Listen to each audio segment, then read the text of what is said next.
যাই হোক আমি পুরো বাঁকুড়াটা ডিএমএসপি এখানে আছেন এবং অরূপ চক্রবর্তী সদ্য নির্বাচিত সেও আছেন এবং বিষ্ণুপুর জেলার সভাপতি আমার সাথে বিক্রমজিৎ আছে আমাদের, এবং তাছাড়াও আমার সাথে অরূপ খান, আমার সাথে অলোক, আমার সাথে অলকা থেকে শুরু করে অনেকেই আছেন, ইন্দাস থেকে শুরু করে। আমি বাকি রিলিফও অন্যান্য জায়গায় মলয় এখানে কাজ করছে, মলয়, নরেন, অরূপ চক্রবর্তী সবাই মিলে এবং ডিএমএসপি উদ্যোগ নিয়ে করেছেন। বাকিটা আমি ওদের দেখে দিতে বলবো। যেখানে রাস্তা খারাপ হয়েছে রাস্তাগুলো আমাদের লিস্ট পাঠাবে। 2 হচ্ছে যেখানে বাড়িগুলো একেবারে ধসে গেছে সেটা উলবান আসনের কাছে পাঠাতে হবে, কারণ আমরা দেখে নেবো 11 লক্ষ বাড়ি যেটা আমরা দেবো ডিসেম্বরে, সেই লিস্টের মধ্যে এদের নাম আছে কিনা।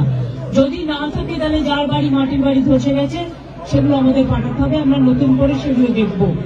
বাদ বাকি রিলিফ জিয়ার সবই চলবে যতক্ষণ পর্যন্ত তারা স্বাভাবিক জীবনযাত্রায় ফিরে না আসছে। সরকারের দিক থেকে যেন কোনো ঔদাসীন্য না হয়, মানে কোনো অবহেলা না হয়। আমি বিশেষ করে এখনো আমার খারাপ লাগছে, আমি ব্যারেজটা দেখতে গিয়েছিলাম, আমি দুর্গাপুর ব্যারেজের কাছে দেখছি ডিভিসি জলের স্রোত এখনো বইছে, আরো কাকে কাকে ডোবাবে আমি জানি না। আবার 48 ঘন্টা আমি তো ঝড় জল মাথায় নিয়ে এসছি, আমি পুরো ভিজেও গেছি।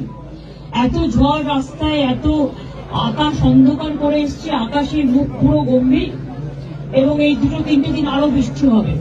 তার মধ্যেও যদি তারা তাদের জল আবার ছাড়ে তাহলে তো যে অঞ্চলগুলোতে জল নামতে শুরু করেছিল সেগুলো আবার বাড়তেও পারে। আমি সবাইকে বলবো বিপদ আসার আগে সরিয়ে নেওয়ার জন্য এবং ইমিডিয়েট রিলিফ সেন্টারগুলো খুঁজে রাখার জন্য, যাতে মানুষ বিপদে না পড়ে।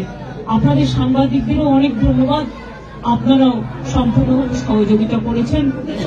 এইটুকু পর্যন্ত আমাদের প্রশাসন রিলিফ দিচ্ছে, আমাদের পুলিশও দিচ্ছেন, এবং আমরাও আমাদের দলের তরফ থেকে যতটা পারছি আমরা মানুষের কাছে চেষ্টা করছি।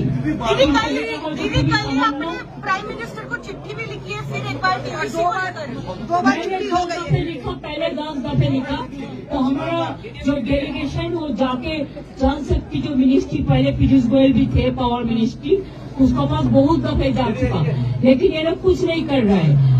असल में क्या होता है, बंगाल डूब रहा है पानी में, इसको के लिए डीवीसी कुछ काम नहीं करता, डीवीसी बेसिक नहीं करता। पहले उसका जो कैपेसिटी था 4 लाख क्यूसेक मेट्रिक टन रखने के लिए, अभी वो 20% में चलाया, वो अभी बेचने का कोशिश कर रहा है कोई प्राइवेट सेक्टर को। ऐसा ही चल रहा है, इसलिए बंद हो गया है कि वो प्राइवेट को दे रहा है।